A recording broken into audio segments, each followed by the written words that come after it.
Hello. അപ്പോൾ എപ്പോഴും എല്ലാവരും കടയിൽ നിന്ന് തന്നെയല്ലേ ബ്രെഡ് വാങ്ങുക. ഇനി അത് വേണ്ട കേട്ടോ. നമുക്ക് ഈ ഒരു വീഡിയോ കണ്ട് നിങ്ങൾ ബ്രെഡ് ഉണ്ടാക്കിയാൽ നിങ്ങൾ വീട്ടിൽ തന്നെ ബ്രെഡ് ഉണ്ടാക്കും. നല്ല അടിപൊളി ടേസ്റ്റിൽ നമുക്ക് വീട്ടിൽ തന്നെ ബ്രെഡ് ഉണ്ടാക്കില്ല. നല്ല കേക്ക് പോലെ സോഫ്റ്റായ നല്ല അതേ ബ്രെഡിൻ്റെ ടേസ്റ്റാണ് കേട്ടോ. ഒരു മാറ്റവും ഇല്ല. നല്ല അടിപൊളി ടേസ്റ്റുമാണ്. അപ്പോൾ നമുക്കത് അതിനുവേണ്ടി ഞാൻ ഒരു ബൗളിലേക്ക് 2 കപ്പ് മൈദ അളന്നെടുക്കുന്നുണ്ട് കേട്ടോ. ഈ ഒരു പാത്രമാണ് ഞാൻ അളവ് പാത്രമായി എടുക്കുന്നത്. നിങ്ങളുടെ കയ്യിൽ ഇതുപോലെ ഏതെങ്കിലും ഒരു ചെറിയ പാത്രം ഉണ്ടെങ്കിൽ അത് നിങ്ങൾക്ക് അളവ് പാത്രമായിട്ട് എടുക്കാം കേട്ടോ. 2 കപ്പ് മൈദ അളന്നെടുത്ത ശേഷം അതിലേക്ക് ഞാൻ 3 ടീസ്പൂൺ പഞ്ചസാര ചേർത്ത് കൊടുക്കുന്നുണ്ട്. സ്പൂണ് പറയുന്നത് നമ്മൾ പായസമൊക്കെ കുടിയെടുക്കുന്ന ചെറിയ സ്പൂണില്ലേ, ആ സ്പൂണിന് 3 സ്പൂൺ പഞ്ചസാര. കൂടിയാലൊന്നും കുഴപ്പമില്ല കേട്ടോ. നിങ്ങളെ മധുരത്തിനനുസരിച്ച് നിങ്ങൾക്ക് കൂട്ടിയും കുറച്ചൊക്കെ എടുക്കാം. പക്ഷേ നമ്മൾ കേക്കല്ലല്ലോ, ബ്രെഡല്ലേ, അതുകൊണ്ട് തന്നെ ഒരു 3 സ്പൂൺ 4 സ്പൂണൊക്കെ മതിയാകും പഞ്ചസാര. അത് ചേർത്ത് കൊടുക്കാം കേട്ടോ. പിന്നെ അത് കഴിഞ്ഞിട്ട് ഞാനിതാ ഈസ്റ്റ് ചേർത്ത് കൊടുക്കുന്നുണ്ട്. ഈ ഒരു സ്പൂണിന് 1 സ്പൂൺ ഈസ്റ്റ് ആട്ടോ ഞാൻ ചേർത്ത് കൊടുക്കുന്നത്. ഇനി നമ്മൾ അതിലേക്ക് ഒരു 1/2 സ്പൂൺ ഉപ്പും കൂടെ ചേർത്ത് കൊടുക്കുന്നുണ്ട്. ഇനി നമുക്കിതിലേക്ക് വേണ്ടത് കോഴിമുട്ടയാണ്. ഞാൻ 3 കോഴിമുട്ട ഇവിടെ എടുക്കുന്നുണ്ട്. 3 കോഴിമുട്ട നമ്മളിതാ ഇതുപോലെ പൊട്ടിച്ച് ഇതിലേക്ക് ഒഴിച്ചു കൊടുക്കാം. പിന്നെ ഞാൻ ഇതിലേക്ക് ഒഴിച്ച് കൊടുക്കുന്നത് ഇളം ചൂട് വെള്ളമാണ് കേട്ടോ. ഈ ഒരു കപ്പിന് 1 കപ്പ് വെള്ളം തന്നെ ഞാൻ ഇതിലേക്ക് ചേർക്കുന്നുണ്ട്. പക്ഷേ മുഴുവനായിട്ട് ഒരുമിച്ച് ചേർക്കുന്നില്ല, കുറച്ച് ഒഴിച്ചിട്ട് ചേർത്ത് കൊടുക്കാം കേട്ടോ ചെയ്യുന്നത്. നിങ്ങളും കുറച്ച് ഒഴിച്ചിട്ട് ചേർത്ത് കൊടുത്താൽ മതി. എന്നിട്ട് നമ്മളിത് ആ മാവ് ഇതുപോലെ കുഴച്ചെടുത്തിട്ട് നമ്മൾ നല്ല ലൂസ് കൺസിസ്റ്റൻസി ആട്ടോ നമ്മുടെ മാവ് വേണ്ടത്. ഇതാ നമ്മളിങ്ങനെ കുഴച്ചെടുക്കുന്ന സമയത്ത് കൈനെ കൊണ്ട് ഇങ്ങനെ ആക്കുന്ന സമയത്ത് ഇതുപോലെ വരുന്ന ഈ ഒരു കൺസിസ്റ്റൻസിയാണ് നമ്മുടെ മാവിന് വേണ്ടത് കേട്ടോ. അപ്പോൾ ഈ ഒരു പരിവായി കഴിഞ്ഞാൽ നമുക്ക് അധികം കുഴക്കുകയൊന്നും വേണ്ട. അത് പിന്നെ ഒരു അരമണിക്കൂർ നമുക്കൊന്ന് റെസ്റ്റ് ചെയ്യാൻ വേണ്ടിയിട്ട് അടച്ച് വയ്ക്കാം. ആ സമയം കൊണ്ട് അതൊന്ന് പൊങ്ങി വരും കേട്ടോ. അപ്പോൾ അത് അരമണിക്കൂർ കഴിഞ്ഞ ശേഷം നമ്മൾ തുറന്ന് നോക്കുന്ന സമയത്ത് നമ്മുടെ മാവ് ഒന്ന് പൊങ്ങി വന്നിട്ടുണ്ട്. ഇനി നമുക്കതിലേക്ക് കുറച്ച് ഉണക്കമുന്തിരി ചേർത്ത് കൊടുക്കാം. ഇത് ഓപ്ഷനിലാണ്, പക്ഷേ ഇത് കടിക്കുമ്പോൾ അതിങ്ങനെ കഴിക്കുന്ന സമയത്ത് അത് ഇടയിൽ കൂടെ കടിക്കാൻ കിട്ടുമ്പോൾ ഒരു ടേസ്റ്റ് ആവണം കേട്ടോ. അപ്പോൾ നിങ്ങൾക്ക് ഇത് ഓപ്ഷനാണ്, വേണമെങ്കിൽ മാത്രം ചേർത്താൽ മതി, അല്ലെങ്കിൽ ചേർത്തണ്ട. അത് ചേർത്ത് കൊടുത്തിട്ട് നല്ല രീതിക്ക് ഒന്ന് മിക്സ് ചെയ്ത് കൊടുക്കുക. അപ്പോൾ മിക്സ് ചെയ്ത് വെക്കാൻ കുറച്ച് ബുദ്ധിമുട്ടായിരിക്കും, കാരണം ഇത് നല്ല കട്ടി സ്റ്റിക്കി ആയിട്ടായിരിക്കും ഇരിക്കുക കേട്ടോ.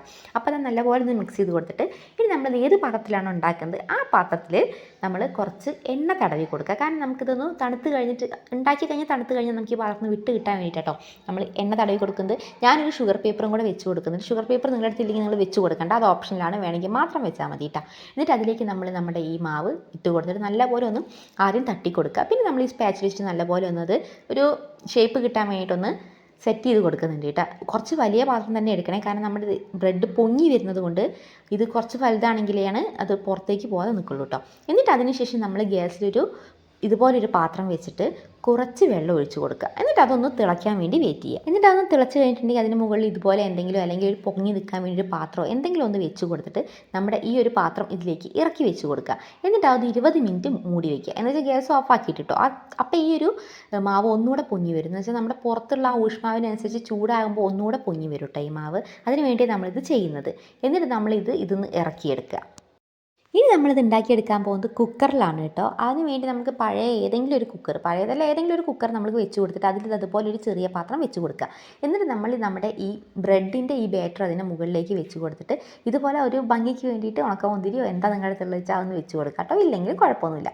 എന്നിട്ട് നമ്മൾ ഇതിൻ്റെ കുക്കറിൻ്റെ മൂടി വിസിൽ ഊരിയ ശേഷം നമുക്കിതൊന്ന് അടച്ച് വെച്ചിട്ട് ഒരു 40 to 45 മിനിറ്റ് നമുക്ക് ലോ ഫ്ലെയിമിലിട്ട് വേവിച്ചിട്ടുണ്ടെങ്കിൽ നല്ല അടിപൊളിയായിട്ട് നമ്മൾ ബ്രെഡ് ഇവിടെ റെഡി ആവും കേട്ടോ. അപ്പോൾ 40 മിനിറ്റിന് ശേഷം ഞാൻ തുറന്ന് നോക്കിയിട്ടുണ്ട്. അപ്പോൾ നിങ്ങളുടെ ഈ ടൂത്ത് പിക്കോ അല്ലെങ്കിൽ ഈർക്കിലോ എന്തെങ്കിലും ഉണ്ടെങ്കിൽ എന്നിട്ട് കുത്തി നോക്കുക.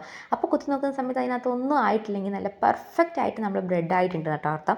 ഇത് വെളിയിൽ വെച്ച് നല്ലപോലെ തണുത്ത ശേഷം മാത്രം പാത്രത്തിൽ എടുക്കുക. അതാകുമ്പോൾ ഇതുപോലെ നന്നായി തണുത്തിട്ട് എടുക്കുന്ന സമയത്ത് നമ്മൾ പാത്രത്തിൽ ഇതുപോലെ പെർഫെക്റ്റായി വിട്ട് കിട്ടും കേട്ടോ. അപ്പോൾ അതാ നമ്മുടെ ബ്രെഡ് ഇവിടെ പെർഫെക്റ്റ് ആയിട്ട് റെഡി ആയിട്ടുണ്ട്. കരിയോ ഒന്നും ചെയ്തിട്ടില്ല. നല്ല കേക്ക് പോലെ പഞ്ഞി പോലത്തെ ബ്രെഡാണ് കേട്ടോ. ഞാൻ പിന്നെ ഈ ഒരു ഷേപ്പിൽ ഉണ്ടാക്കിയത്. ബ്രെഡിൻ്റെ ആ ഒരു മോൾഡ് എൻ്റെ കയ്യിലില്ല. അപ്പോൾ അതുകൊണ്ട് നമുക്ക് വീട്ടിലുള്ള ഏത് പാത്രത്തിൽ വെച്ച് വേണമെങ്കിലും നമുക്കിത് ഉണ്ടാക്കിയെടുക്കാം കേട്ടോ. ബ്രെഡിൻ്റെ അതേ ടേസ്റ്റാണ്, നല്ല അടിപൊളി ടേസ്റ്റാണ് കേട്ടോ. പിന്നെ ഈ ഗോതമ്പ് മാവ് വെച്ച് ഉണ്ടാക്കുന്നവരുണ്ട്, പക്ഷേ ഗോതമ്പ് വെച്ച് ഉണ്ടാക്കുമ്പോൾ ആ മൈദയുടെ ആ ഒരു ടേസ്റ്റ് കിട്ടില്ല. എന്നാലും കുഴപ്പമില്ല, നമുക്ക് ഉണ്ടാക്കിയെടുക്കാം കേട്ടോ. അപ്പോൾ ഞാനത് അധികം ഞെക്കി കാണിച്ചത് എൻ്റെ മുന്തിരിയിൽ വിട്ട് വരും, അതുകൊണ്ടാണ് കേട്ടോ. ഇനി നമുക്ക് കട്ട് ചെയ്തിട്ട് നോക്കാവേ. അപ്പം നല്ല അടിപൊളി പഞ്ഞി പോലെ വന്നിട്ടുണ്ട്. അപ്പം നിങ്ങളിത് ഉണ്ടാക്കി നോക്കിയില്ലെങ്കിൽ തീർച്ചയായും ഒരിക്കലും ഒന്ന് ഉണ്ടാക്കി നോക്കണം കേട്ടോ. നല്ല ചിക്കൻ കറിയുടെ കൂടെയും ബീഫിൻ്റെ ഒക്കെ കൂടെ അടിപൊളി കോമ്പിനേഷനാണ്. അപ്പം നിങ്ങൾ ഉണ്ടാക്കിയില്ലേ തീർച്ചയായും ഉണ്ടാക്കി നോക്കാം. അപ്പോൾ വീഡിയോ ഇഷ്ടപ്പെട്ടാൽ ലൈക്ക് ചെയ്യുക, അതുപോലെ നമ്മളെ ചാനൽ സബ്സ്ക്രൈബ് ചെയ്ത് കൊടുക്കുക.